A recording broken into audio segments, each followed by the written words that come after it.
Walang preno kung bumatikos. Malalim at makatwirang komentaryo. Mag-ingat ang mga politikong gumagawa ng kalokohan at baka kayo ay tamaan ng Rapid Fire!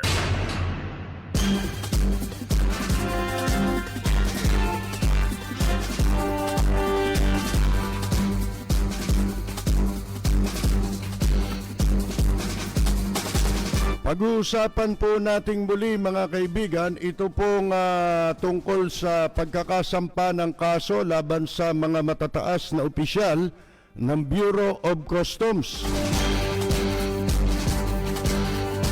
Ito po'y dahil doon sa mga pinayagang makapagpalabas ng mga kargamento sa Bureau of Customs na wala po o mga peke ang mga ginamit na accreditation pero pinayagan po ng Bureau of Customs.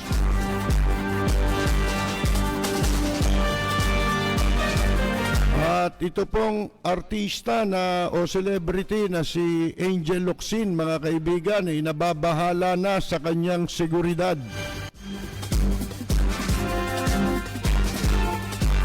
Si Ka-Percy Lapid umabanat. Rapid Fire!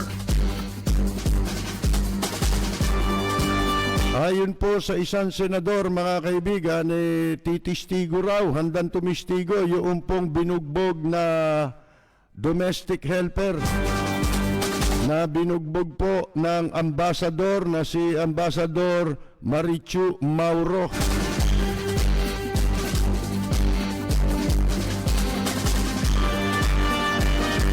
Pero ang DFA daw nagpadala ng 200,000 financial aid doon po sa domestic helper.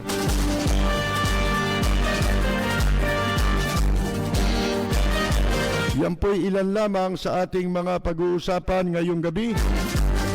Kasi po 2 gabi tayong nabalahaw. Ngayong gabi, muntik na naman.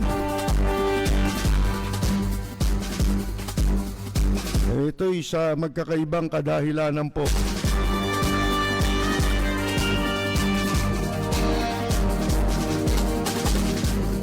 Well, unahin po natin itong nangyaring sakuna sa ating bansa, mga kaibigan. Ano ho? Bunsod po nitong bagyo na si Rolly. Ang laki ho ng pinsala nito sa Bicol Region. Kasama na po yung Region 4, yung Quezon, at itong Batangas sa Calabarzon, mga kaibigan. Ang tanong ng marami, dahil po sa kasagsagan ng bagyo, parang wala tayong gobyerno. Kahapon na lamang nagsilitawan, yung pong mga opisyal ng ating pamahalaan kung kailan tapos na po ang bagyo. Yan ang sinasabi ng marami ngayon at pinupuna ng marami ngayon, lalo na yung ating Pangulo, na kanina lang lumutang, mga kaibigan. Saan tayo nakakita ng ganyang Pangulo? Sinasabi nung kanyang apologies at paboritong tagapagsalita na si Senator Bongo, 24/7 naman daw nagtatrabaho si Presidente Duterte. Matindi, no? 24/7, ano yan? 7-Eleven? Convenience store? Si Ka-Percy Lapid umabanat. Rapid Fire! At saka ito namang mga damuho sa DENR, mukhang dininig ni Satanas yung kanilang yung kanilang dasal. At yung pong bagyo, pagdating sa Metro Manila, mahina na. Laking pasasalamat nila, no? Kasi naglalakad na, nagdadasal ng paluhod yung mga yan, Parang yung kwento na, na namatay siya, napunta ko sa purgatorio. Ngayon, dun sa purgatorio daw, merong, sabi sa kanya, halika, sinama siya. 3 pintuan, pumili ka dyan sa 3. Saan mo gustong pumasok? Binuksan niya yung unang pinto. Kwan ang daming nagpapalahaw ng iyak, daming sumisigaw, umiiyak, mga kaibigan. Sabi niya, ayoko dito. Baka ito yung impyerno. Binuksan niya yung pangalawa, kwan din, maingay din, pero parang may mga nagiinuman, ganyan. Nung buksan niya yung pangatlo, manahulog siya. Paghulog niya, lamig mga kaibigan Yung pala, nahulog siya dun sa puro dumi pala yun. Yung dumi hanggang dito sa may baba niya, sa ilalim ng bibig, mga kaibigan. Tapos kumanta siya ng "Huwag kang aalon, huwag kang aalon." Yan ang dasal ng mga taga-DENR, mga kaibigan, na nagtambak ng dolomite sa Manila Bay. Si Ka-Percy Lapid, bumabanat. Lapid Fire. Pero tayo po, may nakitang mga larawan na sa Manila Bay, kuha sa Manila Bay ewan ko kung itong bagyong ito, talagang tinaasan yung kwan yung mga sandbag, naglagay ng sandbag sa hangganan ng mga dolomite, mga kaibigan. Siguro, ang layunin nun para wag pumasok yung basura at saka wag ma-wash out yung mga dolomite. Nakita naman ninyo yung bagyo, mga kaibigan. Nagkakaroon ng surge, di ba? Nagkakaroon ng pag-apaw yung dagat, kamukha nung nangyari sa Batangas, sa Bicol region. Mga kaibigan, sa Batangas, meron lugar na hindi naman talagang bumabaha, karaniwan. Pero ngayon bumaha. Kaya hindi mo masasabi. Ngayon, ang tanong, bakit nila nilagyan ng sandbag? Di ibig sabihin talagang mawawash out pagka bumagyo. Hindi ba? Kaya nila nilagyan ng harang, mga kaibigan. Nasaan kaya si Presidente Digong nyo nung oras na bumabagyo at papasok yung bagyo? Sabi ng iba, baka nandun sa Davao. Nasa Davao nga. Baka raw nakakulambo. Malamang yun. Wala namang naniniwala na 24/7 nagtatrabaho yan. Iba naman ang nagpapatakbo ng gobyerno, di ba? Yung mga nag-press conference na cabinet member. Na kung tawagin ngayon junta.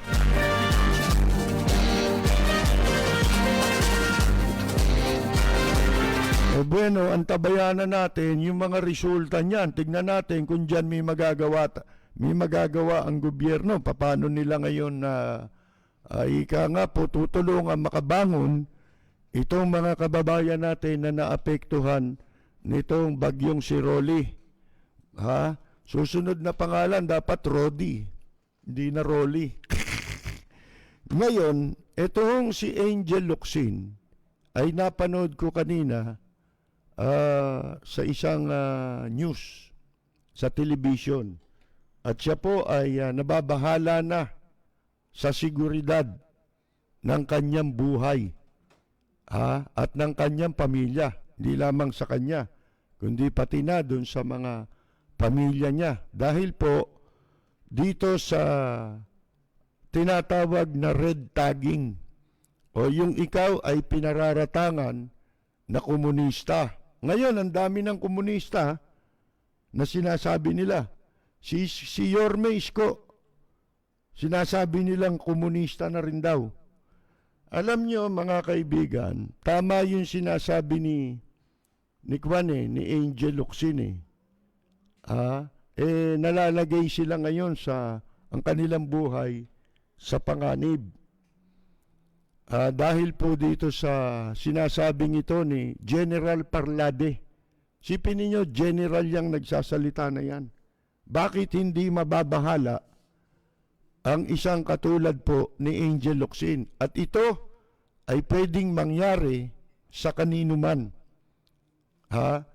Alam nyo, ang napapansin natin dito, kasi sila Angel Locsin, Catriona Gray, at yung mga celebrity, gaya ng nasabi na natin sa nakaraan nating programa, itong mga taong ito, may impluensya yan. Kasi, ano sila mga celebrity na maraming humahanga dyan. Ganyan naman talaga ang mga tagahanga, mas pinaniniwalaan nila talaga o lubos ang paniwala nila sa mga tao na kanilang hinahangaan. At hindi lamang yan nangyayari sa showbiz, kundi pati sa politika ngayon ganyan. Ang attitude ng mga tao ngayon, mga kaibigan, ay humanga ng lubusan. Ganap, daig pump, mabuti pa sa mga iniidolo nilang politiko, talagang kahit na mali yan, mga kaibigan, lahat ng baho niyan lalanghapin para masabing tama ang ginagawa ng mga politiko na kanilang hinahangaan. Yan ang nangyari sa Pilipinas ngayon, mga kaibigan. Ngayon, dito sa kalagayan itong mga pinararatangan na iniuugnay sa mga komunista. Unang-una nga bakit sa China wala kayong sinasabi? Di ba? Ang ginagawa ng China, mga kaibigan, ay invasion, pagsalakay na. Ang katunayan, hindi lamang yung mga teritoryo natin na inaangkin nila ang kanilang inagaw sa atin. Kung hindi, pati ang seguridad ng Pilipinas ay halos isuko na ng ating Armed Forces of the Philippines, mga kaibigan. Pero pagdating dito sa mga celebrity, ay kanilang napakalupit ng kanilang pakikitungo, mga kaibigan. Yung ba ay, ano ba talaga ang dahilan? Dahil ba itong mga ito ay totoong mga may kaugnayan sa MPA? Kung tayo tatanungin, wala. Di ba? Wala naman Yung mga kuha daw na litrato ni Angel Locsin na pinalalabas nila sa publiko, dati na yun. Sabi ni Angel Locsin, ako nga naglabas nun Hindi ba? Ngayon, tumutulong siya. Di ba itong si Angel Locsin Ang laki na siguro ng nito na nagastang pera nito.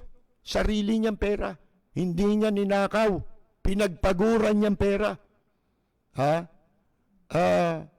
Mula sa kanyang paghahanap buhay, alam natin marami nang nagawang tulong ito tuwing may kalamidad na dumarating, nagpupunta yan sa mga lugar na malalayo. Katunayan nga, sabi niya, yung mga litratong pinalabas nyo, may kasama kami dyan, mayor, kasama namin. At may kasama kaming mga militar. Siyempre, escortan. Ito nga, makwento ko sa inyo, yung isang beses nagdala kami ng show dyan kasi napakiusapan tayo ng isang kaibigan nating congressman nung araw. Parang tatay na natin yun kasi kaya kilala kami nun Kaya akong kinausap niya para magdala ng show dyan sa Quirino Province. Di ba? At yung sa request ng isang gobernador, yung dating gobernador ng Quirino Province, nakakilala din natin. Nagdala kami ng show doon. Alam ba ninyo, doon sa venue, doon sa municipality, ang pangalan noon, Nagtipunan. Sa Quirino, dulo ng Quirino yun. At doon mo makikita yung bunganga ng Cagayan River.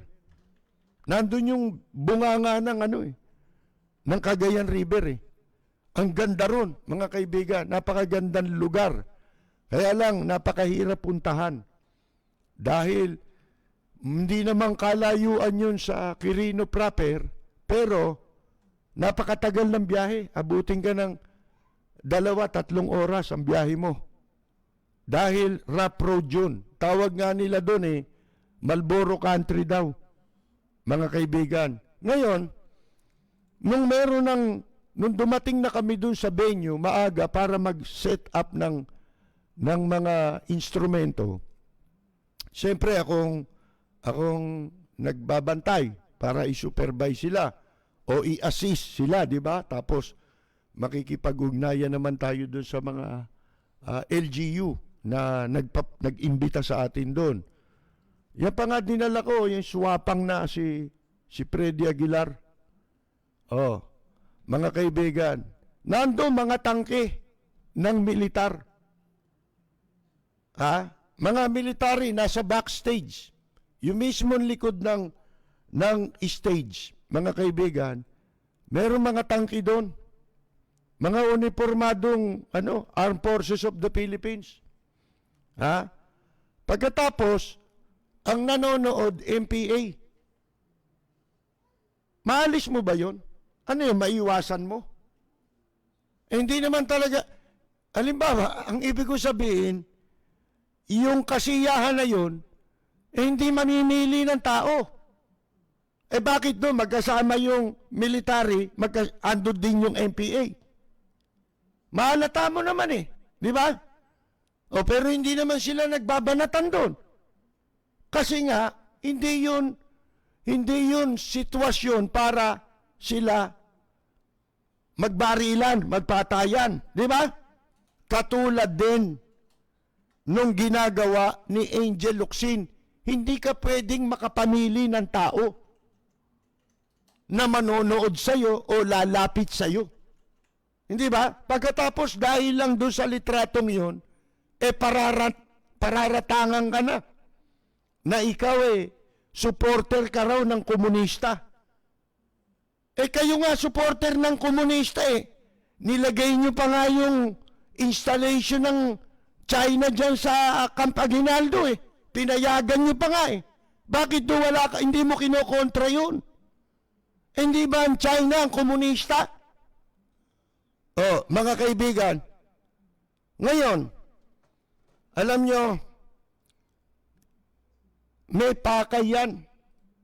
Pati si Isko Moreno, ngayon, inilalabas ngayon itong siyempre, itong si Isko Moreno, pinatanggal niya yung mga tarpaulin naman diyan sa Maynila na pinakabit nitong si Parlade o ng Armed Forces of the Philippines na persona non grata raw ang mga, kung ano yung nakalagay do, MPA ba o komunista. Persona non grata pala, ba't di nyo palayasin yung mga inchik dito? Na nagtatrabaho sa Pogo. Hindi ba? Ba't di nyo palayasin yung mga inchik na natuklasan dito? May mga ID pa ng People's Liberation Army ng China. Ba't di nyo pinapalayas yan? Ngayon, ano sabi nila? Ito raw si Isko, supporter ng MPA. Tinanin nyo mga katarantaduhan pag-iisip mga kaibigan. Si Isko magiging supporter ng MPA? Paano nangyari yun? Dahil pinatanggal niya? Hindi. Pati daw yung sino ba yun yung babaeng naging DSWD na itinalaga ni Pangulong Digong nyo? Ang pangalan nun, yun, leftist yun Yung pala ngayon, ang namumuno dyan sa pamantasan ng lungsod ng Maynila na itinalaga ni Isko Moreno. Kung masama yun, bakit tinalaga ni Presidente Duterte yun? Di ba? Later on, tinanggal lang. Mga kaibigan. At nakita naman ninyo, diba, ang daming video na kumakalat. No, si Presidente mismo sumisigaw, mabuhay ang MPA. Ngayon, ano nilalabas? Kasi nga, maraming nagagalit din kay Isko dahil Alam nila, identify dito kay Presidente Digong nyo, di ba? Supporter ng pamilya niya yan eh. Kaya nga yan si Isko, bago yan tumakbong alkalde, itinalaga muna yan na undersecretary ng DSWD. Di ba? Tinalaga siya dyan. Undersecretary muna siya. Ngayon, alam niyo naman si Isko, mahilig, ewan ko kung anong talent ang nalalaman niya sa sarili niya na meron siyang kakayahan sa negotiation. Samantalang yung negotiation sa Quirino Grandstand, nagkagulo yun dahil sa kanya eh. Di ba? Pumapil siya doon eh. Pero, hindi ho ibig sabihin, komunista siya. Hindi ako naniniwala. Ang komunista, ano yan eh? Sabi ko nga sa inyo eh, dapat hindi magnanakaw yan, di ba? Hindi yan mahilig sa pera. Yan ang komunista dapat. Pero, alam naman natin, nung panahon ni Presidente Cory, may mga na-appoint din na komunista eh. Pag wala na sila, pagka na-appoint na sila sa pwesto, nagiging kawatista eh. Mas matindi pang magnakaw kaysa sa hindi leftist eh. Leftist, di ba? Kaliwa. O, mas malupit pala magnakaw yung kaliwa kaysa sa kanan. Ano ang punto natin dito? Kasi si Yorme, pinalalabas din nila yung mga litrato ngayon. Ang kasama si Joe Masison, si Halandoni, mga NDF, di ba? National Democratic Front. O, yung litrato na yun, sa pagkakatanda ko nga, nung itinalagay yan si Yorme na undersecretary ng DSWD, sumama yan eh, doon sa negotiating panel, sa The Netherlands, mga kaibigan. Ewan ko kung anong capacity niya ron. Anong expertise niya sa negotiation. Bakit noon hindi kayo nagreklamo? Hindi ba? O bakit ngayon nilalabas niyo yung litrato ni Isko Moreno? Si Isko Moreno, hindi ako naniniwala magiging komunista yan. Alam nyo ang klase ng tao na hindi magiging komunista, katulad yung sinasabi nyo, si Angel Locsin. Ang gaganda niyan. Bakit mamumundok yan? Sip mo sa bundok, di ka na maghuhugas doon. Di ka na magsisipilyo ron. Di ba? Ba't siya sasama ron? Si Catriona Gray, sasama ba yan doon? Di na siya magsisipilyo. Hindi na siya maghuhugas. Ba, pati si Liza Soberano. Isipin ninyong gaganda niyan. Kaya sabi ko nga, itong ginagawa ni General Parlade, tulungan pa siya ng mga general, lalong dadami komunista. Kayo kumakampanye.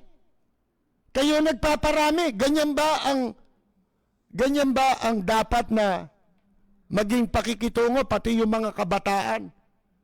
Ha? Pinagmamalaki nyo pa, parang pinananakot pa kay Angel Locsin, baka matulad ka rin. Ang kailangan dyan, orientation. Hindi ba?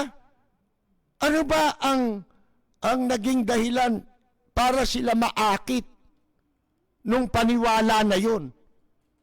Hindi ba? Ang naging dahilan, kaya sila naakit sa ganyang paniwala, sapagkat nadudoktrinahan sila eh. Di ba? May doktrina yan eh.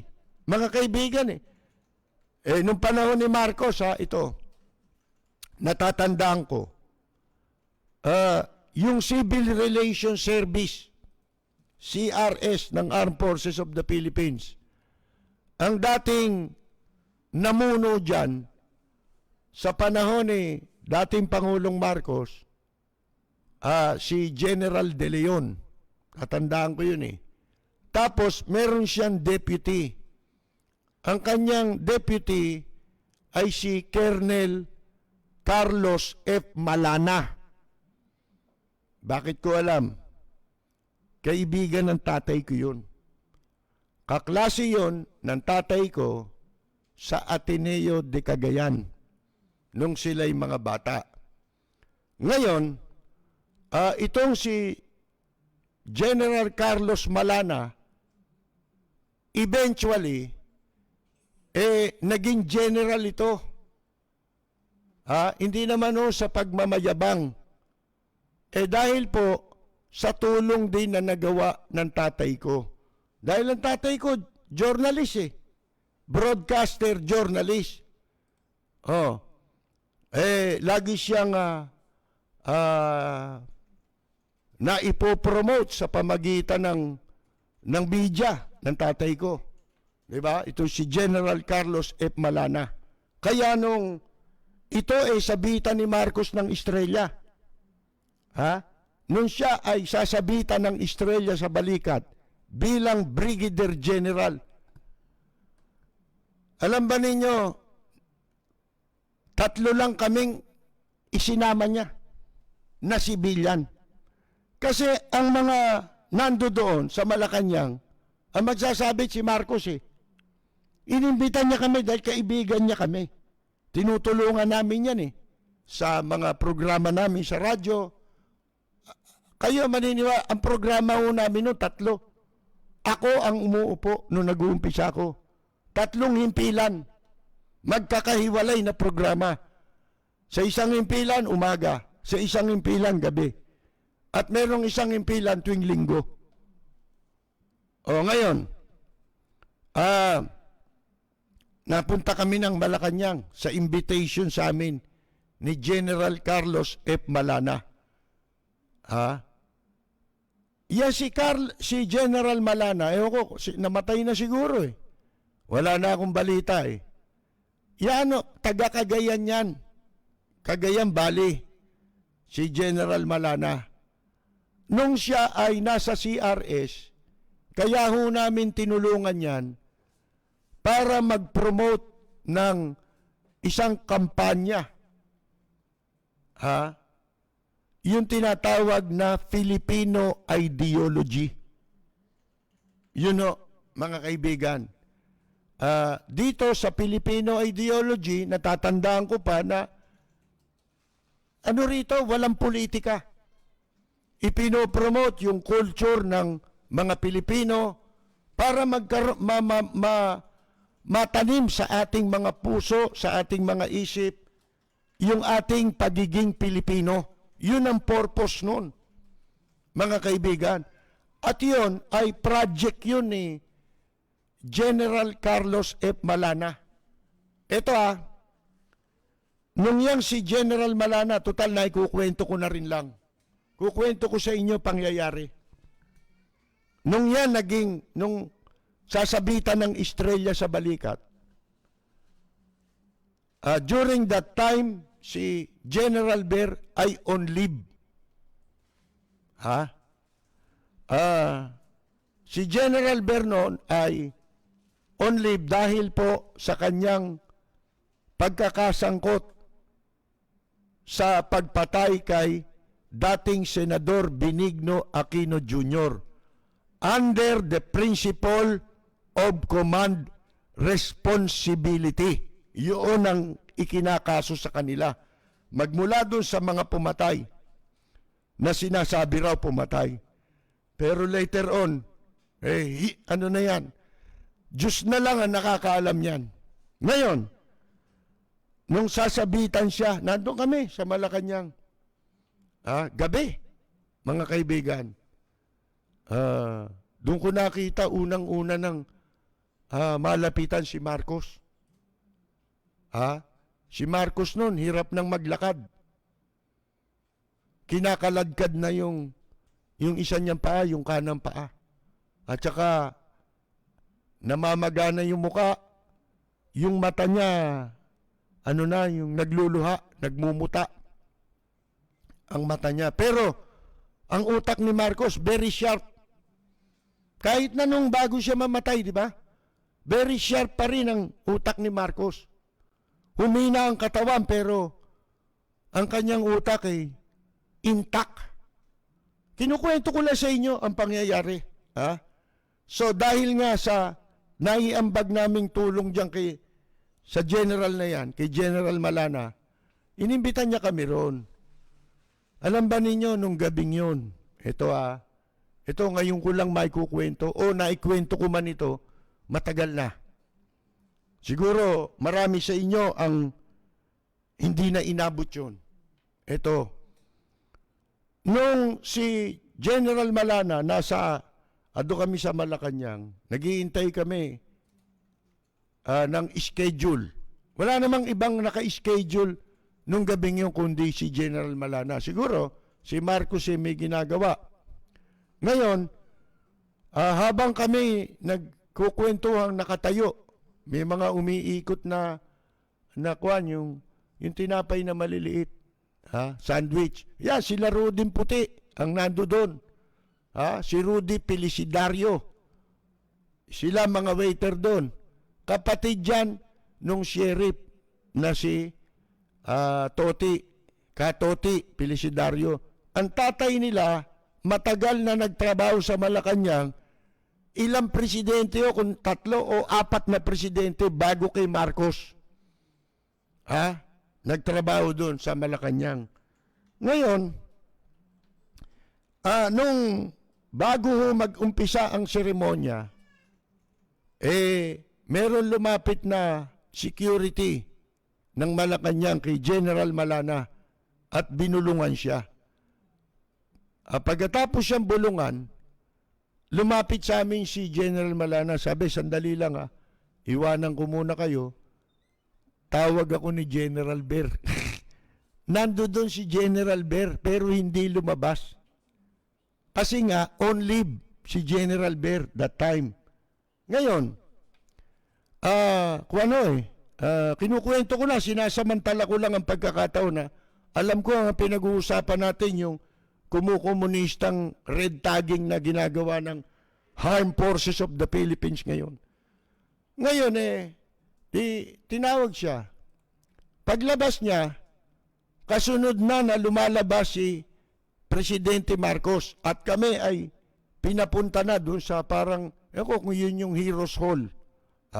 Kasi nakapanumpa na rin ako dyan sa Heroes Hall na yan, nakaraang administrasyon, bilang isa sa officer ng samahan sa media. No?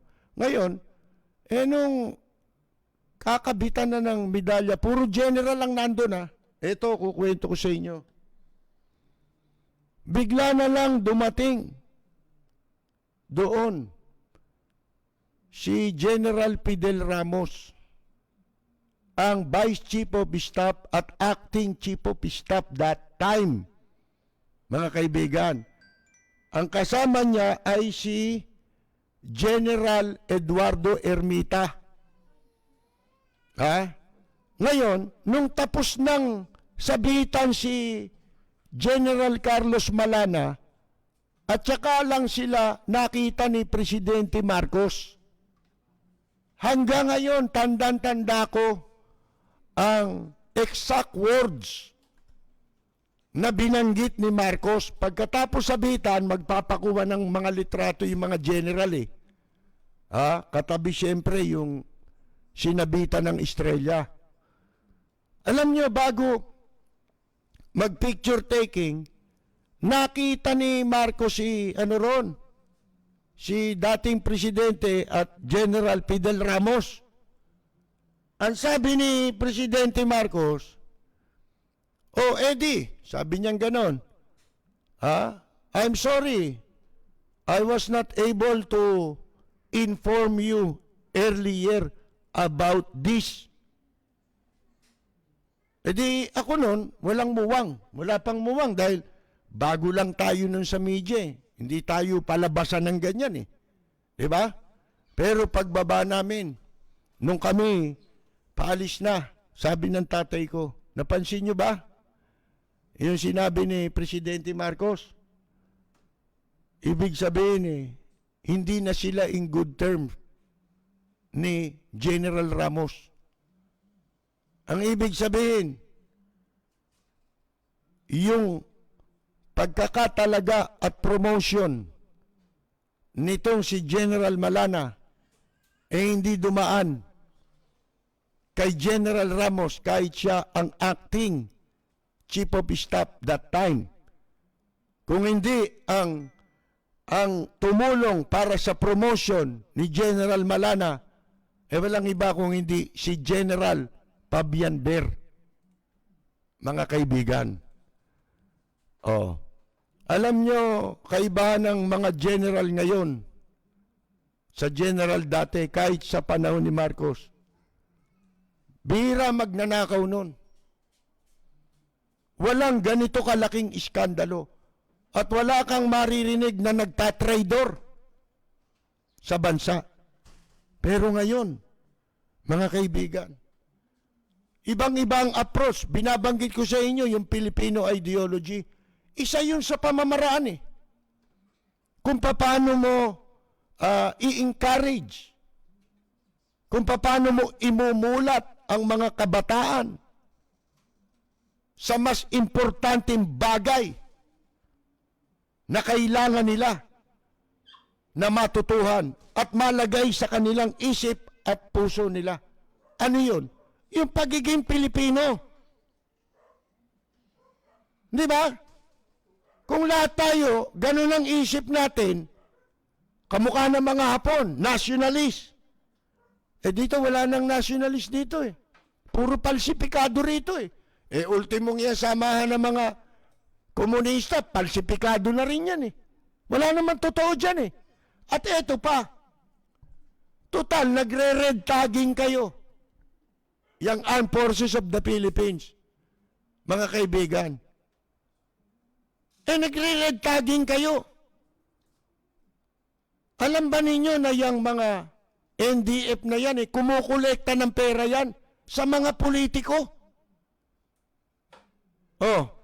Di ba may nagsisirculate din ng mga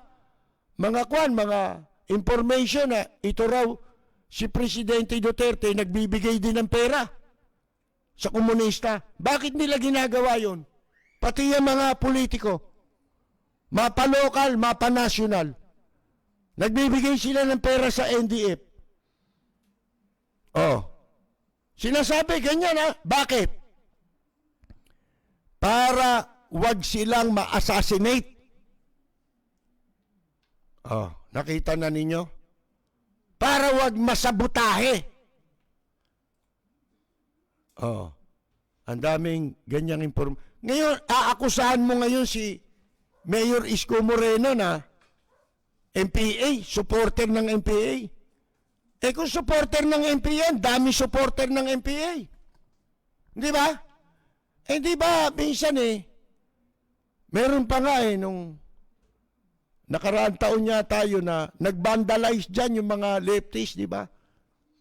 Kung ano pinagdodrawing dyan sa underpass doon sa May City Hall. Nagalit din si Isko Moreno ron, di ba? Paano mo sasabihin leftist yan? Hindi ako maniniwala leftist yan. Masama yung ginagawa ninyo. Nag-aakusa kayo ng hindi totoo. Lalo na dyan sa mga kababaihan, mga celebrity. Nilalagay nyo sila ang kanilang buhay sa panganib na pwedeng masabutahi yan. Paano kung may mangyari dyan? Sino sisisihin? Di kayo. Kayo, sa inyo ibibintang yan. Hindi nyo ba naisip yan? Masama na ba tumulong? Mabuti pa yan, may nagagawang tulong Totoong tulong hindi ito yung nagpapanggap lang. At saka, pinopropaganda. Pinalalagay sa dyaryo. Di ba? Hindi naman sila ganun Yan si Catriona Gray. Hindi pa yata Miss Universe yan. O nung naging Miss Universe yan, kung nung bago pa, ginagawa niya na yun. Nagpupunta siya dyan sa mga Islam area, di ba? Sa Tondo. Ini-encourage niya ng ibang pagkakaabalahan ng mga kabataan.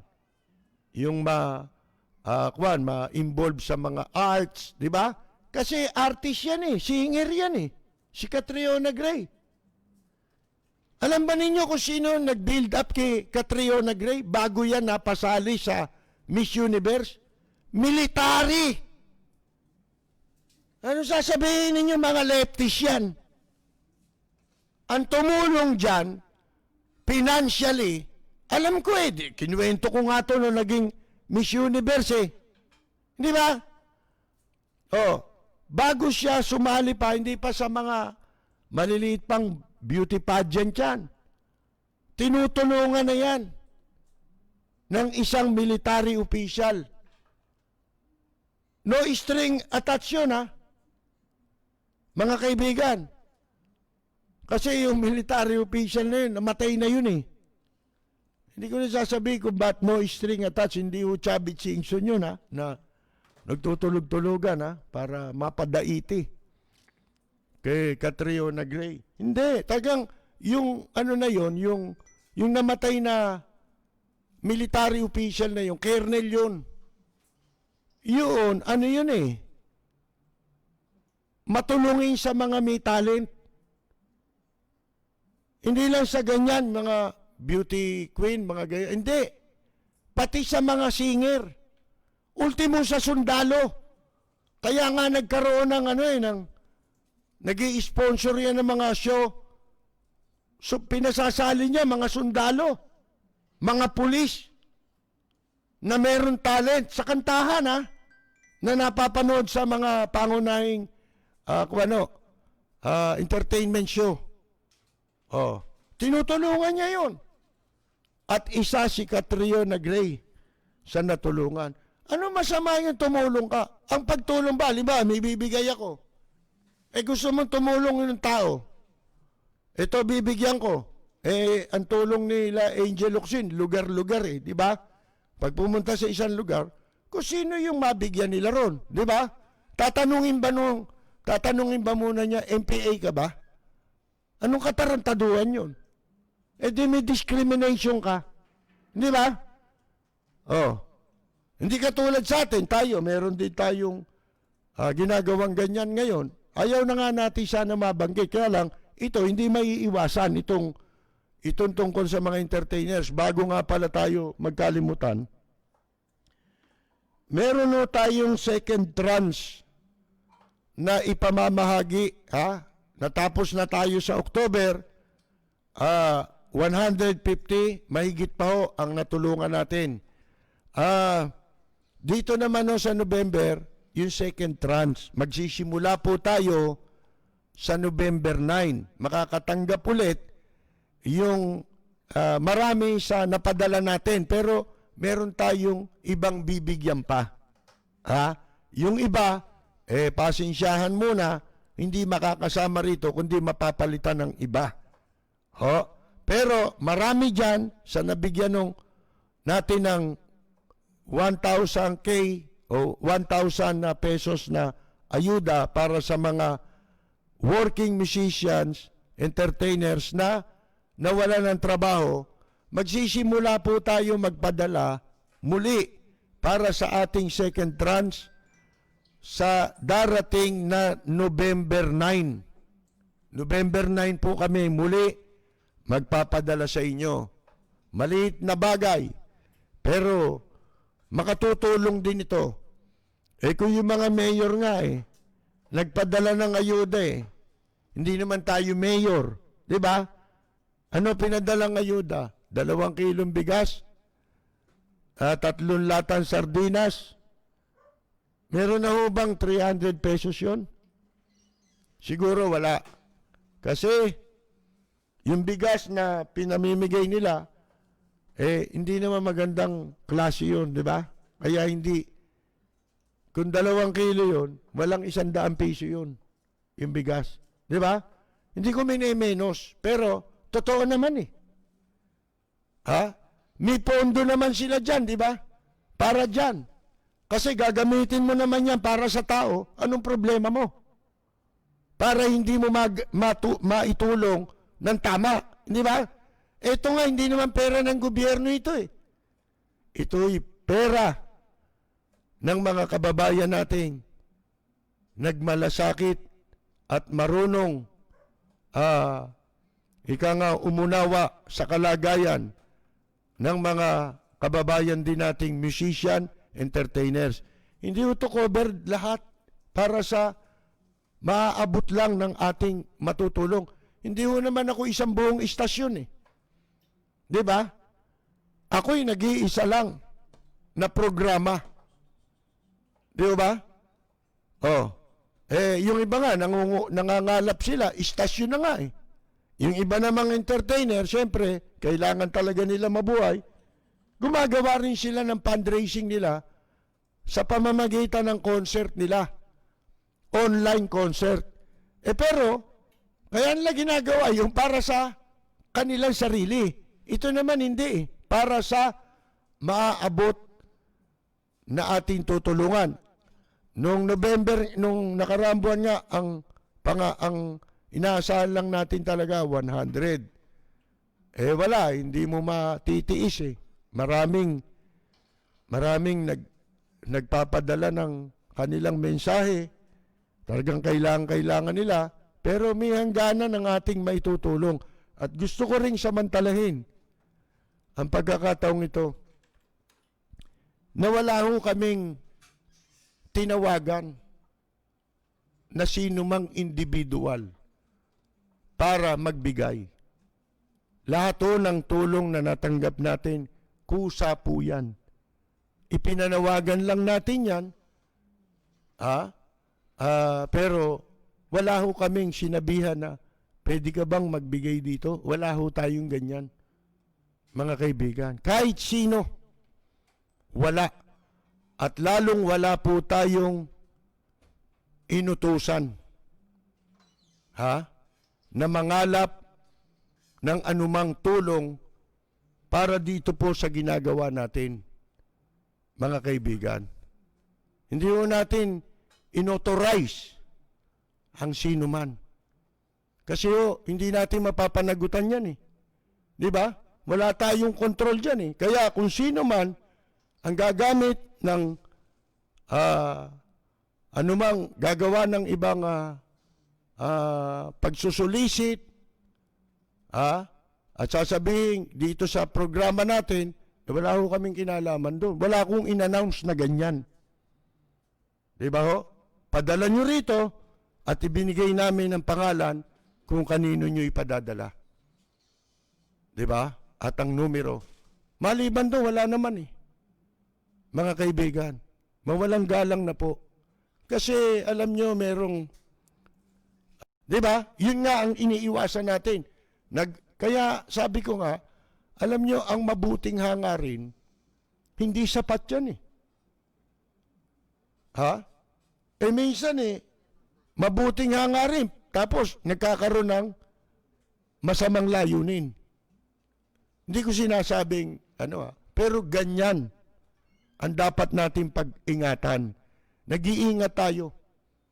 Kita mo, gusto mo mag-donate kay Vice President Leni Robredo kasi siya lang naman ang bukod sa ibang mga politiko, siya lang eh. Di ba? Bakit hindi ngayon patunayan nila Bongbong Marcos? Ang dami ninyong pera. Meron ba kayong natulungan? Di ba nakatago kayong lahat? Ang pagtulong, kahit wala ka sa pwesto, kung kaya mong gawin, bakit hindi nyo magawa? Di ba? Mga kaibigan, alam mo ninyo, mahirap na lang magsasalita, kasi may mga nagtanong sa akin, wala ho akong pinanghingi na ganun, o inutusang manghingi, para ipamimigay. Lalo ngayon, hindi ka pwedeng mamigay. Bawal lang social distance. Meron tayong social distancing, di ba? Bawal mag-gathering. Paano mo, napakahirap gawin nun. Di ba? Minsan, gusto nating gawin ng isang mabuting bagay, pero nakakalimutan natin na hindi minsan maganda o makakabuti. Baka makasama pa. Di ba? Kasi may mga nagtatanong sa atin, totoo bang merong kayong ganitong hindi ho, wala ho kung ganon.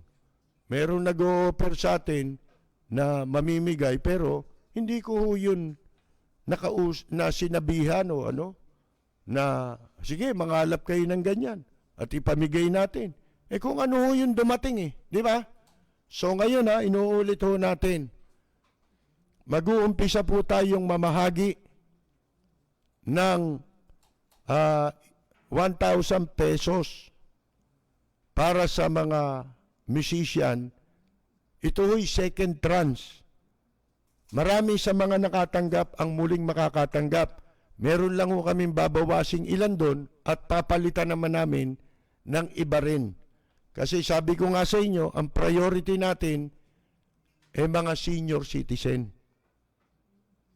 Kasi wala na talagang kakayahan yun kung wala na silang kakayahang dumiskarte ngayon. Mga senior citizen, mahina rin sa diskarte at saka siguro hindi na nila gagawin yun sa edad nilang ito kamukha nung ginagawa nung iba. Hindi ba? O nagagawa, kayang gawin ng iba. So, November 9 po umpisa yan. Hati-hatiin namin every Friday siguro or Saturday ang araw kami magpapadala. Pero, kung maaari lang dun sa mga nakatanggap nung nakaraan, baka meron kayong GCash. Yun ang i-text nyo ngayon. Kung meron kayong GCash. Kasi, para mas madali, hindi na rin kayo lalabas ng bahay. Di ba? Matatanggap nyo na sa pamamagitan ng inyong cellphone na lang. Mababawasan din kami ng trabaho. Kaya ang gagawin namin, every week, mga 25 lang ang padadala namin. 25 hanggang sa mabuo namin yan. O every 2 weeks, o twice every week, magpapadala kami ng tig to 25. Ganon. Kung ano yung magagampanan namin kasi kulang din tayo sa manpower. Wala naman tayong tao. Malimit yung nauutusan natin. Meron din nung kailangan siyang gampanan, mga kaibigan, na personal. Kaya hindi sa lahat ng pagkakataon, available siya. Tumatalakay sa maiinit na isyu ng bayan. Bumabatikos, bumabanat. Walang takot na nagsisiwalat sa maling gawain ng mga taong gobyerno. Nagseserbisyo publiko. Pakinggan para hindi maging mangmang sa nangyayari sa lipunan. Lunes hanggang Biyernes, alas 10 hanggang alas 11 ng gabi sa DWBL 1242. Lapid Fire ni Percy Lapid. Totoong balita, katotohanang komentaryo. Lapid Fire. Lapid at sa mga listeners ngayon, binabati ko ang inyong programang Lapid Fire sa matapang at makatotohanang pagbabalita. Lagi po nating pakinggan ang programang Lapid Fire ni Ka-Percy Lapid. Ito po ang inyong katrupa at kaibigan, Manny Pacquiao. Maraming salamat po. Sa panahon ngayon, bawal ang may stress. Kaya naisipan naming gumawa ng programa na swak sa inyong panlasa. Halina at makipagkantahan, makipagkwentuhan, makipagkumustahan, at makipagkulitan. Kasama ang mga awit ng bayan.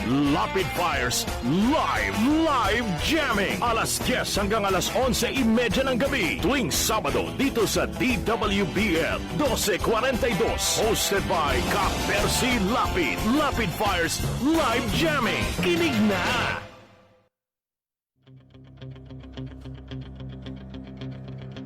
Walang preno kung bumatikos. Malalim at makatwirang komentaryo.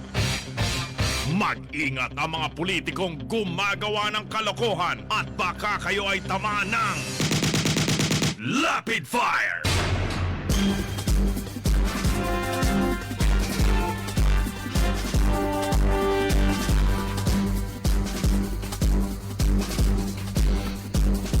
Si Ka-Percy Lapid, bumabanat. Lapid Fire!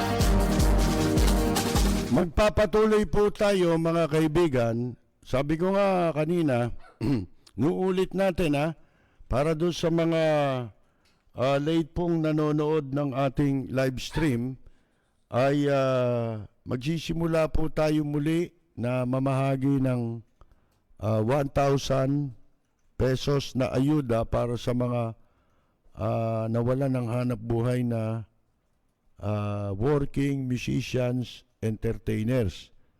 Ating pong priority dito na matulungan, siyempre, yung mga senior citizen. Karamihan pa naman sa mga musician, walang mga benepisyo yan eh. Ni SS, wala yan eh. Marami dyan, mga kaibigan. Wala talaga, walang pagkukunan talaga, walang iba kung hindi sila matutulungan, ano ho. Ngayon, gandun lang naman yung kaya natin. Nung umpisa, di ba, pang isang beses lang talaga yan. Pero, awa ng itaas, maraming nagmagandang loob na kababayan natin. At darating din ang oras na mabibigyan namin kayo ng kahit na kapalit nito ay konting pagkilala, ano, na aming sa takdang panahon. Kasi ayaw nating mabunyag ang kanilang mga pangalan dahil nga po sa baka mamaya kung sino-sino nang kumontak sa inyo, di ba? At kayo pagsamantalahan, lalo na ngayon sa social media, nako, may mga ganyang tao ngayon sa social media. Nag-aabang ng kung sino ang pwedeng magancho nila, di ba? Yun po, November 9 tayo mag-uumpisa. Yun namang ating live jamming, balak ho namin ilipat ng Biyernes. Di ba, Sabado ho namin ginagawa. Biyernes na para maging alas 10, gagawin ko na lang 2 oras sa radyo ang programa natin. Di ba? 2 hours o 2 hours and a half. Every Friday, magla-live tayo, sa ating pong live jamming. Beno, nasan ba tayo kanina? Ayun, mapapadala nyo ang inyong remittance. Ito, may nagtatanong na naman sa sa kay Dan, ilagay mo nga, Dan Valerie. Huwag mo na ilagay yung address. Yun lang, pangalan lang naman at saka telepono ang kailangan Hindi naman kailangan ng address mga kaibigan, dyan nyo ipadala. Ito, ilalagay namin si Dan Valerie C. Sa numero, ano numero? 0915-707-0625 o kaya sa 0956-872-4672. Yan mga dalawa. Yan lang ang authorized na tumanggap ng tulong. Mahirap po kasi mag-account di ba? Mahirap na yan. Baka mamaya yung mga nagbigay, nasaan yung binigay namin? Di ba? Hindi namin maipapaliwanag kung hindi ho sa amin nagdaan ng donasyon, mga kaibigan, itong tulong. Ngayon, kung loloobin na may sumobra dito sa November, itutuloy natin ito hanggang December. Talaga hindi ko na mabanggit ang mga malulungkot na istorya na dumadating sa atin tungkol sa mga working musician. Sabi ko nga, sila yung kung merong marginalized sector o napapabayaang sektor sa ating lipunan ngayon, ay ito pong mga working musicians, entertainers. Sila po. Kung kaya nga lang nating magbigay sa iba di ba? Na hindi musician, hindi lang ho nating makakayanan Di ba? Programa lang tayo Hindi man ho tayo isang buong himpilan Mukha nung ginagawa ng malalaking himpilan, di ba? Sila nga, kung mamimigay, nakita naman ninyo yung pinamimigay, di ba? Kung paano yung binibigay ng mga mayor, ganun lang din di ba? Samantalang milyon-milyon ang mga natatanggap niyan. Sabi ko nga sa inyo, hindi, i-ano nyo na lang yung mga magpapadala, mag-message na lang po kayo sa amin sa Messenger para mabigay namin sa inyo ang detalye. May Messenger po tayo di ba? O i-message nyo po kami para kung meron kayong kailangan na detalye, itanong, sasagutin po namin kayo sa pamamagitan ng Messenger. Mag-ingat din kayo sa pagtatanong ninyo dito ng dyan sa ating anong pangalan yan? Chatroom. Kasi po baka may makasilip na walang hiya dyan. Alam nyo naman, di ba? Ano pa gawing isipin na masama niyan? Ngayon, sabi ko nga sa inyo, itong mga itong Armed Forces of the Philippines, ang kailangan nilang gawin, umisip sila ng programa. Hindi yung anong gagawin mo dun sa mga nahihikayat o naiimpluwensyahan ng ibang paniwala. Di ba? Katulad niyang komunismo. Ayaw niyo pala niyan. Gumawa kayo ng programa niyo. Katulad yung kinukwento natin kanina, nung panahon ni Marcos, merong nagprograma niya na gumawa ng programa, tinulungan namin. Anong kampanya yun? Filipino Ideology. Eto, total nandyan na rin lang tayo. Mababaliwala ko na muna itong ibang itong ibang mga paksa na binanggit natin kanina. Total nandito na rin lang tayo. Uulitin ko sa inyo. Itong palatuntunan natin at ang inyong lingkod, naniniwala ako ito ang paniwala ko. Doon sa una na natin itong nabanggit. Alam nyo, may problema tayo Napakalaki ng problema nating mamamayan. Sa sarili natin. Ano yun? Yung masyado tayong umaasat, nagtitiwala. Buo ang tiwala natin sa mga politiko. Lalo na sa partido. Yung dilawan, o ano pa man yan, DDS, di ba? Wala yan Hindi lang yun nare-realize, pare-pareho lang tayo nagagamit. Di ba? O, limbawa na, sino ba itong panahon na ito, marami nang lumilitaw, di ba? Na mga gustong kumandidato sa 2022. Ang suspecha ko nga, iyang sila Angel Locsin, kaya sila nire-red tag, mga kaibigan, tsaka yung mga iba pa, kasi influential sila at maaring sila ay makapinsala sa masamang layunin ng mga ayaw nang umalis sa pwesto. Yan ang dahilan. Di ba yan din ang dahilan kung bakit ipinasara ang ABS-CBN? Dahil sa magiging panganib ito sa kanilang masamang layunin. Di ba? Alam niyo yung mabuting hangarin, na binibihisa ng Yung masama nilang layunin, binibihisa ng mabuting hangarin. Di ba? Lahat naman ganyan Halimbawa, batas. Ang paggawa ng batas, sa paggawa ng batas, laging mabuti hangarin Di ba? O ano nangyayari pag batas na? Nasisira na. Di ba? Bakit? Kasi ang umiiral na, hindi na yung mabuting hangarin bago maging batas ang isang panukala. Ang umiiral na po ay yung masamang layunin. Pag batas na, ang gusto ng mga walang hiya na politiko, i-disenyo sa sarili nilang interes yung mga batas.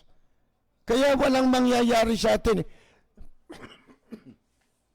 Sa 2022, sa palagay ninyo, sino pagpipilian ninyong kandidato? Kung ang utak natin may dilawan, may ganito, may ganito. Sabi ko nga, ang pagpili ng mamumuno sa gobyerno, dapat hindi sa partido. Isang tabi mo kung anong partido siya. Dahil pagka namamartido ka, hindi ka nga makakapili ng tamang kandidato. Kasi tinitignan mo yung partido eh. Di ba? Hanggang doon na lang ba tayo sa partido? Hindi ba pwede na ang pipiliin nating mga maluklok sa pwesto, yung pong hindi na po manggagaling sa dilawan, hindi na manggagaling sa mga Marcos, sa mga Aquino. Hindi ba pwede yun? Ano, ito ba habang panahon hanggang magunaw ang mundo, iikot na lang ang mundo sa pagpili ng kandidato? Kung hindi sa Marcos, sa Duterte. Tingnan niyo si Duterte, si Pangulong Digong nyo, ine-exploit yung dalawang partido. Hindi niyo ba alam? Pinagsasabong kayo. Pinaniniwala kayo. Ito masama. Kunyari ito kakampi. Pero ang hindi niyo alam, ang talagang isinusulong niyan, yung interest niya rin. Kaya yan sila Angel Locsin, dahil makapipinsala sila, sinisiraan na sila, ini-smear. Mga kaibigan, tinatakot. Yan ang ginagawa ngayon. Bakit? Masama ang layunin eh. Tapos yung masamang layunin, binibihisan ng kunyari ay mabuting hangarin. Hindi ba? Talagang pagpili ng dapat nating iboto, wala namang iba kung hindi yung yung ibatay natin sa sa anong tawag nito? Track record. Kung ano ang track record ng dapat nating iboto, mga kaibigan. Yun doon tayo dapat mag-concentrate. Kaya pagka hindi tayo nagbase ron, yun at yun din ang mangyayari sa atin. Pagka ang naupo, dilawan na naman, makikinabang na naman, dilawan din. Pagka nakaupo na sila at nakikinabang na yung dilawan, masama lahat ulit yung iba. Hindi ba pwedeng maging united ang Pilipino pagdating sa pagpili ng iboboto? Hindi ba tayo pwedeng matuto? Napipili tayo kung ano yung makabubuti sa lahat? Hindi na matatapos yan eh. Kailan natin tutuldukan? Yung issue ng Marcos, yung issue ng Aquino, nagiging ipokrito kayong lahat na ganun ang paniwala. Kunyari, galit kayo sa magnanakaw, galit kayo kay Marcos, pero bakit hindi kayo galit kay Erap? Yan ang masama eh. Pagka galit ka sa pagnanakaw, kay sino yung magnanakaw na yan? Dapat galit ka dyan. Hindi ba? Kasi kalaban yan ng interes ng mga mamamayan. Hindi yung pwedeng mamimili ka ng paborito mong magnanakaw. Di ba? Pagka paborito mo yung magnanakaw, okay sa'yo. Kahit magnakaw. Kalimutan natin yan. Ano ka, dilawang ka eh, kasi pinagtatanggol mo si Vice President Leni Robredo. Ba, hindi si Leni Robredo pinagtatanggol ko. Yung tama, yung katotohanan ang pinagtatanggol ko. Bakit? Hindi ba ang katotohanan siya nakaupong Vice President? Masama bang sabihin na siya ang duly constituted, duly elected Vice President? Siya yung pinroklama eh. Hindi ba? Di siya yung Vice President, bakit mo sasabihin si Bongbong ang presidente? Kung si Bongbong yung Vice President ngayon, at ganyan din ang ginagawa sa kanya, ganun din ang sasabihin ko. Sapagkat nandoon tayo sa kung ano yung tama. Sabi ko nga, yung tama, talagang tama yun. Kahit kailan tama yun. Yung mali, kahit kailan mali yun. Bakit? Sapagkat ang katotohanan ay hindi mo pwedeng baguhin. Hindi mababago ang katotohanan.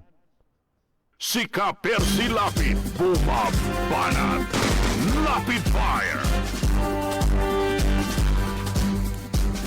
Yun po yun eh.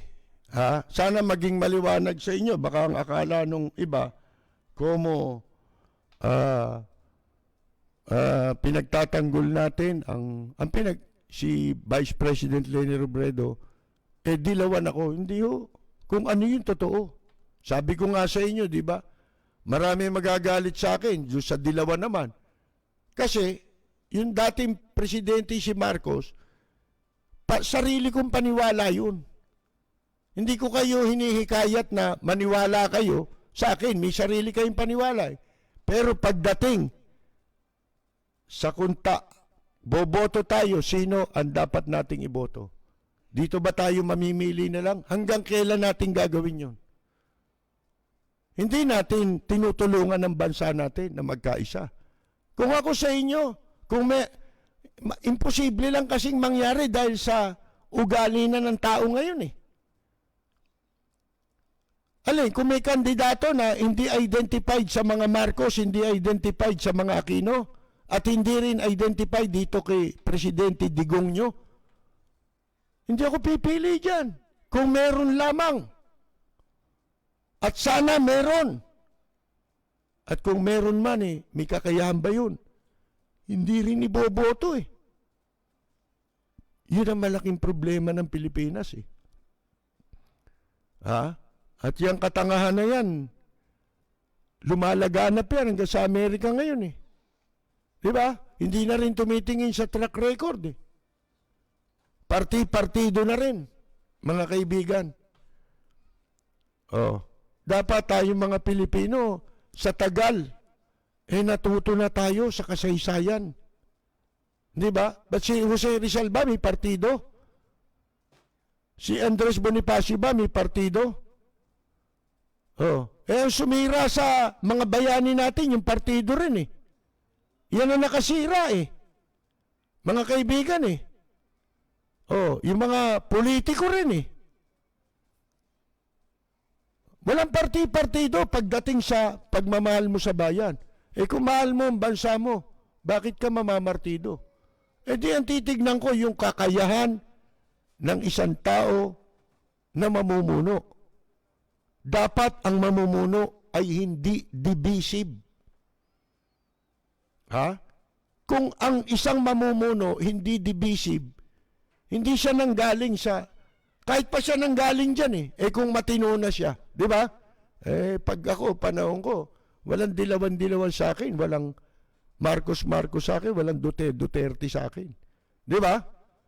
Ang pairali natin, batas. Paanong iiral yung batas kung ganun tayo? Di ba? Kaya hindi ko sinisisi natin, madalas, walang katarungan, totoo yun. Bakit nangyayari yun? Kasi namamartido.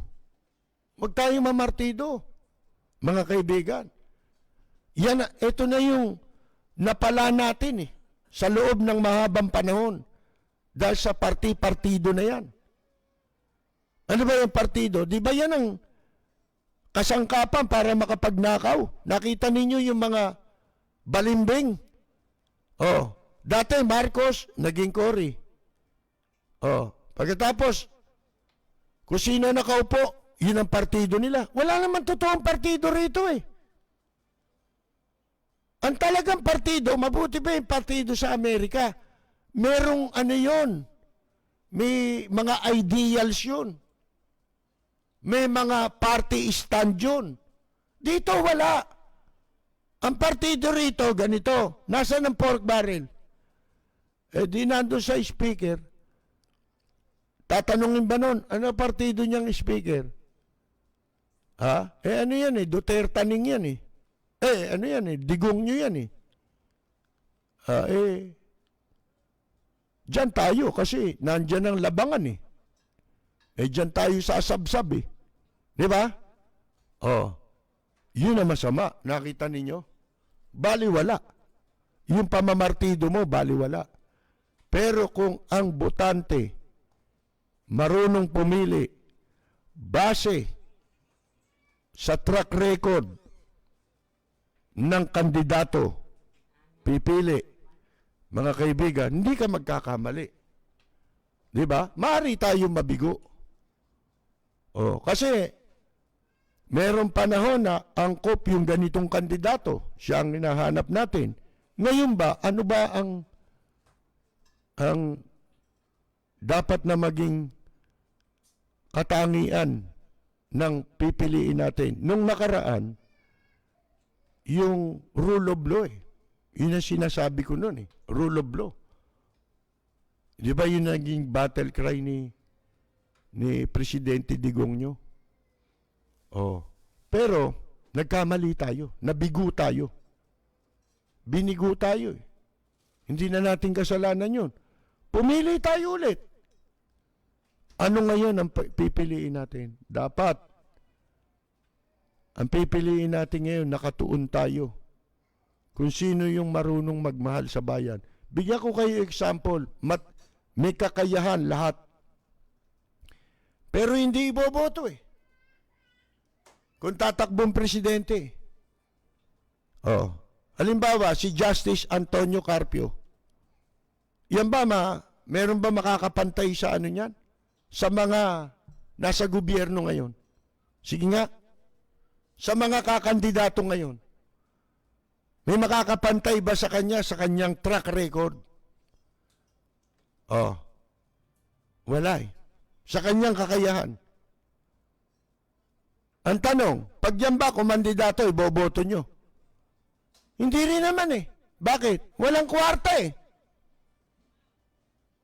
Di ba? Mga kaibigan, sino pipiliin nyo? Ang dami pa naman ngayon pumupostura pero Manchurian candidate. Mga kaibigan, mga nasa likod din ng China. Ito, hayag na hayag. Alam na alam natin, lumalaban para sa interes ng bansang Pilipinas. Sino? Si Justice Carpio. Iboboto niyo ba? Hindi niyo rin iboboto eh. Marami ang hindi boboto sa kanya. Bakit? Walang pera yan eh. Para gamitin sa kampanya eh.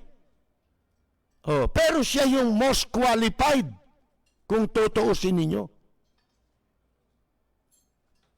Sana nga, itong si Justice Carpio, kahit hindi presidente, kahit sana senador, kung talagang sana maisipan niyang pumasok na rin sa politika. Kasi ganyan ang may qualification eh. Mga kaibigan eh. Unang-unang qualification eh. Ipinaglalaban ng bansang Pilipinas. At alam niya ang legal na pakikipaglaban para sa interes ng kanyang bansa at ng kanyang mamamayan. Ang problema, baka siya wala rin siyang balak eh. Hindi ba? Kasi alam niya ang mentality ng mga botante na pawang umaasa sa ibibigay sa kanila o kaya sa partido. Regardless kung anong partido samahan nila, yung mga politiko. Pero huwag kayo dun magbase ng pagboto. Magbase tayo ng pagboto sa kakayahan ng kandidato, hindi sa partido niya. Kasi yung partido, makinarya lang yan. Di ba? Makinarya lang yan para sa iyong pagtakbo, sa iyong kampanya. Dahil yan yung may mga tao eh, di ba? May layering yan eh. Mga kaibigan, baliwala yung partido. Ang maitutulong lang yan sa kandidato, maraming kakampanya sa kanya. From top to bottom. Di ba? Organize, yung organization. Pero, wag natin, ang dapat natin pa ring pairalin bilang basihan ng ating pagpili ay yung kakayahan. Lalo-lalo na, napakahirap nang humanap ngayon ng mga taong kamukha nila Justice Carpio na meron pong pagmamalasakit, pagmamahal sa bansa natin. Kung mahal mo ang bansa mo, mahal mo mamamayan mo. Ha? Paano mong paniniwalaan tong administrasyong ito? Mga kaibigan, di ba? Lahat ng katrayduran ginawa sa sambayan ng Pilipino. Turo nyo nga sa mga kababayan natin na naninirahan sa Amerika. Ituro nyo sa kanila kung saan sila pwede magpagawa ng Chinese passport para makauwi dito. Di ba? Kasi yung Chinese passport, walang requirement. Pasok ka lang. May BUA, meron pang retirement. Mga kaibigan, lintik na mga pribileyo, meron pa si Luxi na special lane. Para sa mga inchik. Isipin ninyo yan. Tapos Pilipino ka. Nag-US citizen ka lang, di ka na makabalik kung wala kang visa. Maswerteng inchik. Ano yun? Di second class citizen ka na. Dito sa Pilipinas. Kahit ikaw ay Pilipino. Kahit ano sabihin mo, ako, nag-citizen ako sa Amerika, Pilipino pa rin ako. Bakit? Pumuti na ba kulay ko? Naging blondie na ba buho ko? Dahil ako nag-American citizen. Hindi. Mababago mo ba yung dugo ko? Walang mababago sa'yo. Yung pribileyo lang sa pagiging American citizen ang nabago sa'yo. Pero sa dugo, Pilipino ka pa rin. Sa kulay mo pa lang Pilipino ka pa rin. Tapos pagkakait mo dyan na malayang makauwi ng bansa natin. Tapos mga walang hiya pa yung mga konsul, tsaka mga embassy natin. Niloloko yung mga tumatawag. Nagtatanong kung paanong requirements. Pabago-bago. Wala raw. Walang islat, schedule, kung ano-ano. Pinababalik-balik, nililito. Di mabuti pa Ituro nyo na lang. Magpagawa kayo ng Chinese passport. Kasi katakot-takot ang package na pribileyo para sa mga inchik. Pwede ka mag-retirement. May pera ka lang. Magkano kita dyan? Alam ba ninyo, 1 milyon ang bayaran dyan. Yung 50,000 dollars mo, hindi bayad yun. May resibo yun. Sa yung pera yun, niliresibuhan yun. Ikaw ang gagastos nun. Pero yung under the table, yan palang retirement package na yan ng Department of Tourism, tsaka ng PRA, ng Philippine Retirement Administration sa ilalim ng Department of Tourism, 1 milyon. Hindi pa kasama dyan yung investor's visa. At saka yung, ano ba yun? Meron pang isa mga kaibigan Tapos Pilipino ka, hindi ka rin pwedeng pumasok dito kung US citizen ka at ang passport mo'y US passport. Kailangan meron kang Philippine passport. O kaya, dual citizen ka. meron kang Philippine passport. Anong katarantaduhan yan? Di ba, mga kaibigan? Diyan ba? Hindi pa ba tayo nagkakaintindihan dyan?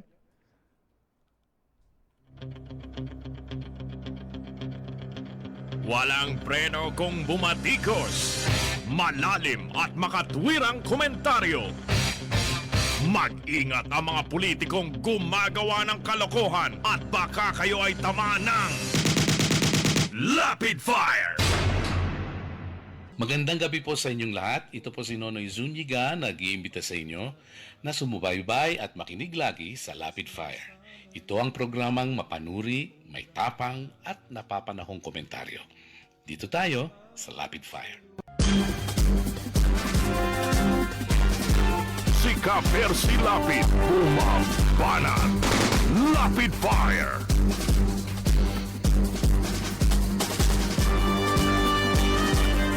Dapat sa pagpili natin ng kandidato, hindi pwede yung pwede na. Pwede na to. Di ba? Dapat hindi ganoon. Track record po tayo tumingin. Tingnan niyo itsura ng Senado natin ngayon. Senado pa ba yan? Mga kaibigan. Meron pa plano ngayon, di ba? Supreme Court, tanggalin na yung na-appoint sa nakaraang administrasyon. Anong klaseng ano yan? Kabaliwan yan. Kabaliwan na yan. Nababaliw na sa power. Sa kapangyarihan, mga kaibigan. Hindi na lasing. Baliw. Mga baliw. Si Jose Kulangot, Este Calida, mga kaibigan. Mukhang kulangot, di ba? Jose Kulangot, OSG. Dapat sa'yo, OMG. Ha? Oh my gosh. Station. Sipin mo, si Kulangot, labas daw ang salin ni Kwan, ni Justice Leonen. Paano? Para kakasuhan, patatanggal nila.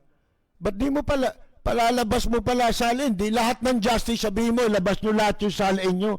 Namimili eh. Di ba? Pagkakampi nila, hindi pwede salin.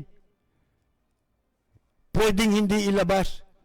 Pag hindi nila kakampi, hindi nila kapanalig, hindi susunod sa katarantaduhan nila, kailangan maglabas ng salin. Ha? Anak ka ng pu. Anak ka ng pu. Anak ka ng pu. Anak ka ng pu. Ano po nakikita nyo sa akin sa harap ng camera, yung ginang makikita nyo sa akin sa pang-araw-araw na buhay.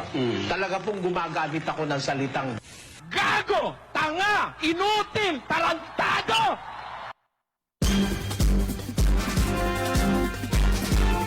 Jose Kulangot.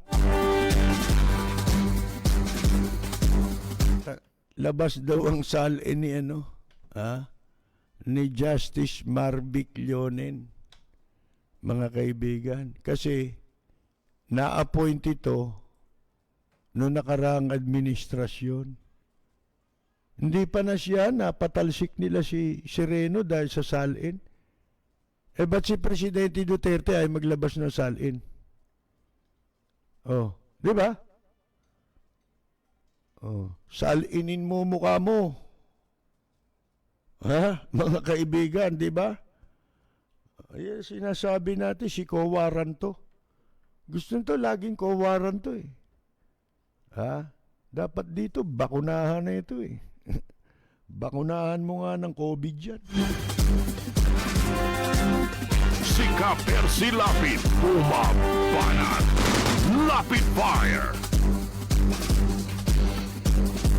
Ay Manila Bay malakas manalangin eh.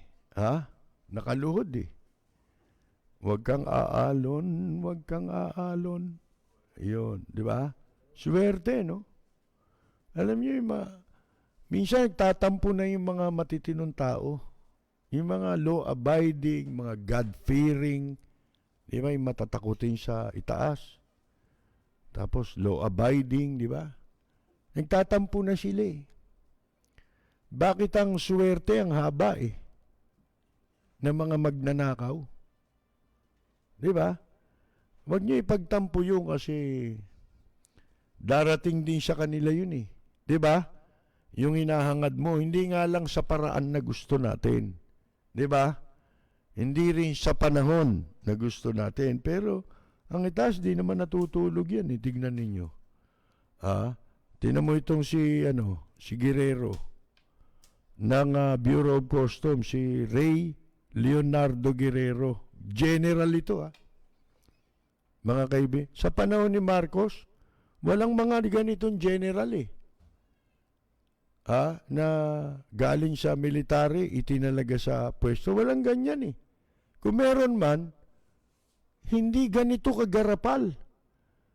Lahat ng general ngayon, ang kakapal Mga wala pang alam. Di ba? Ang bababaw. Mga kaibigan, napakababa ng alam na uri ng labanan. Di ba? Mga kaibigan, tingnan ninyo nangyari dito Ito, sabihin ko sa inyo, yung kay Guerrero, kinasuhan. Ito pala mga walang yang ito dyan sa custom, nagpalabas ng mga kargamento na puslit ng mga smuggler.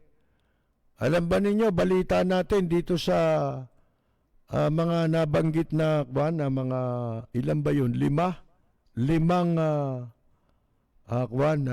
importer. 5 kumpanya ang pinayagan nitong si Guerrero na makapaglabas ng container van. Maabot ito sa mahigit 500 more or less 540-footer container vans. Sino makapagsasabing hindi siya buyan? Mga kaibigan, yung isa rito, yung Parasol 8.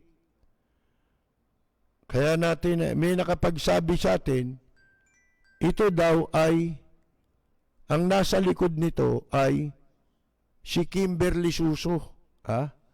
Mga kaibigan, yung inchik na nagpalaki ng suso niya, nagparitoke ng mga mukha niya, mga kaibigan, para maging puhunan niyang iduldul doon sa mga taga-custom.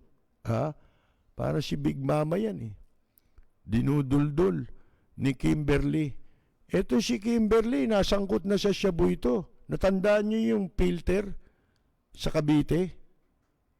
Yung nadala sa Cavite, yun ang natunton, di ba? Pero wala na yung shabu. Meron sa Bulacan. Ito yun, si Kimberly Joga. Mga kaibigan. Ito yung sinasabi lang natin. Ngayon, bakit ito? Tingnan ninyo. Si Guerrero nakasuhan. Kayo ba maniniwala? Si Guerrero sasampahan ng NBI ng kaso ng walang go signal galing sa taas? Meron. Bakit? Buko na